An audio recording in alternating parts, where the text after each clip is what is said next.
Hello everyone. This is case number 32, pelvic fracture, and we will do this one at 160. Ready? Let's begin. Question: since we have just been discussing fractures of the pelvis, doctor, can you tell us about some particular case in your experience that would be of interest to us? Answer: yes, I recall one that is quite interesting, involving an osteomyelitis of the iliac spine and crest. Question: will you kindly tell us something of the history of the accident as related to you by the patient when you made your first examination, doctor? Answer: well, he said that he had bumped himself against a work table while at work, and he complained of severe and intense pain in the region of the right anterior superior iliac crest, just below the belt line, near the top of the trouser pocket. You can feel a bony prominence. That is where the anterior superior iliac crest is located. He stated that the pain increased in severity from the time of the injury and that he had to quit his work. Question: what did your examination of him disclose, doctor? Answer: my examination disclosed that the pain was localized along the crest of the ilium and that the pain increased on motion tensing the right abductor muscles. There was tenderness along the crest of the ilium and definite swelling at that point. There was no redness, but there was moderate increase in local heat. There was marked tenderness on palpation and a sense of fullness in the bone in that area. On the medial surface, there was a moderate-sized, firm, hard, tender mass. Question: what treatment did you suggest, doctor? Answer: I had an x-ray plate made which showed a typical osteomyelitis of the right anterior superior iliac spine and crest. Question: taking the plate, will you indicate the osteomyelitis that you say is present? Answer: you will notice that the bone is decalcified and appears to be moth-eaten. If you compare the wing of the left ilium with the wing of the right ilium, you will see on the right a very low-grade active osteomyelitis, while on the left side the outside line is smooth, distinct, clear, and homogeneous, with none of the moth-eaten appearance that is so very definitely evident on the right side. Question: when you use the word decalcified, just what do you mean? Answer: the bone has been deprived of lime salts or the chalky substance known as calcareous matter. The bone will not show up on the x-ray with the same density and whiteness as normal bone. Question: now, what is osteomyelitis, doctor? Answer: osteomyelitis is an infection or inflammation of the bone marrow or of the bone and marrow. Question: what is the accepted treatment for the checking of this disease? Answer: surgery, excision of the affected part. Question: is there any other way of controlling or checking the disease than by removal of the infected portion? Answer: at present, this is the only accepted method. Question: what was the nature of the operation you did on the patient? Answer: an incision was made over the ilium and the periosteum was incised and reflected both laterally and medially until good bone was exposed. Then, by the use of a chisel, the infected bone was removed. There was a very large amount of granulated tissue and pus present. Question: doctor, you say the periosteum was incised and reflected. What is the periosteum?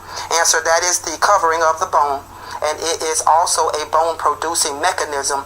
It is about as thick as 3 sheets of paper and covers all bones.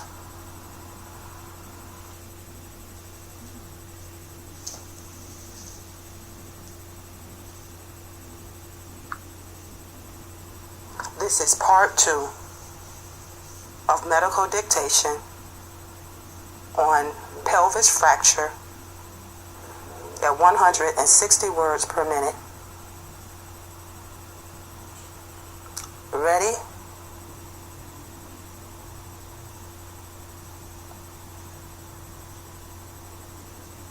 Let's write.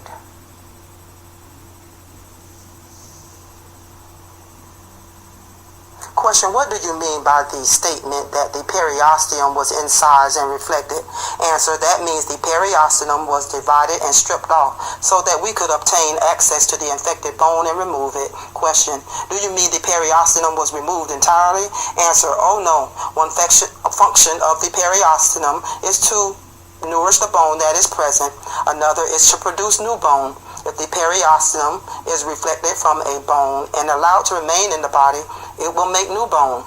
That is what was done here. The infected bone was removed, and the periosteum was allowed to lie in the wound, and it got busy and did what it was supposed to do. Question: what is the granulated tissue you refer to? Answer: granulation is in the formation of small grain-like bodies in the first stage of the healing process. Question: all right, proceed with your description of the operation, doctor.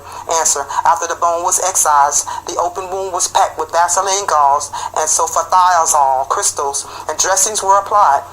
Question: as I understand, the wound was left open and packed with the material you have mentioned. Why was that done? Answer: to permit the wound to heal from the bottom out. Question: what was the patient's progress after this operation?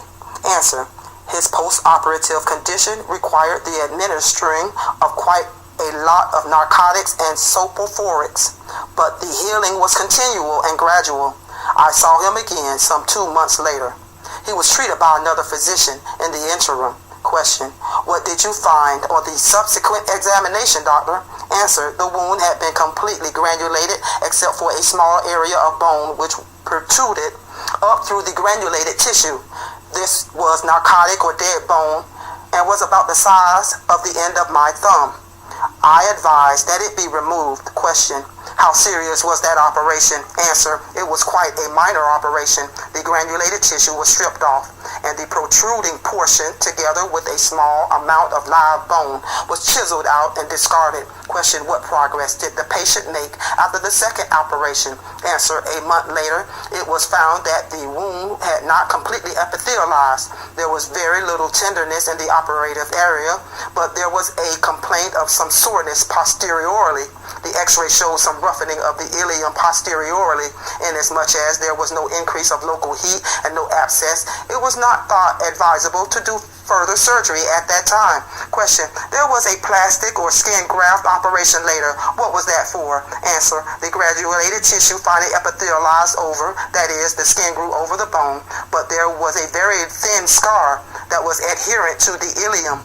Because of the danger of rubbing against the patient's clothes or bumping the scar, it was thought advisable to resect the adherent scar and bring a layer of skin with a fat pad on it over the bone so that there would be freely movable skin over the bony prominence instead of the thin adherent scar. That was done, and the adherent scar was resected. A second incision was made about 2.5 inches above the first incision and a parallel to it.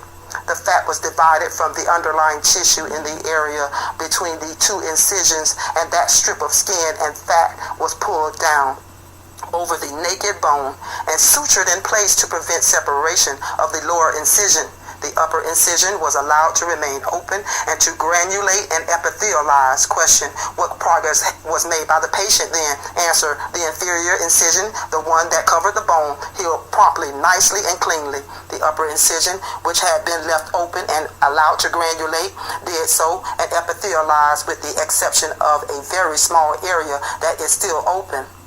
There is very moderate tenderness present now, and the skin is freely movable over the bone.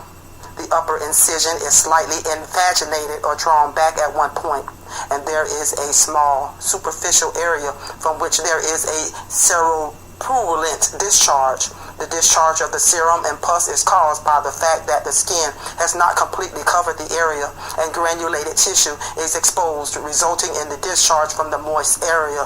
Question: in your opinion, doctor, is that discharge from the site of the myelitis? Answer: definitely not. It is above the site of the osteomyelitis. If there were any connection between the discharge and the osteomyelitis, the sinus would be below rather than above the affected area. There is no evidence of active osteomyelitis at all. Question: what do you find the patient's condition to be at this time? Answer: he complains that his entire right leg feels as if it were rotated and turned outward, and he states that he has a tender area at the popliteal fossa of the right leg over the hamstring tendons. He moves his hip well in all directions. There is the serious discharge referred to. The lateral crest of the ilium has been displaced internally, and callus formation is abundant but slightly irregular. There is no evidence of detached spicules. He is disabled from doing heavy manual labor and will be for another 3 or 4 months. It may be necessary to reopen the wound and reapproximate the subcutaneous tissues at the point of the serous discharge, since these tissues become granulated and will not heal out. This will be a minor procedure that is frequently done, and disability would not be extended by reason of it.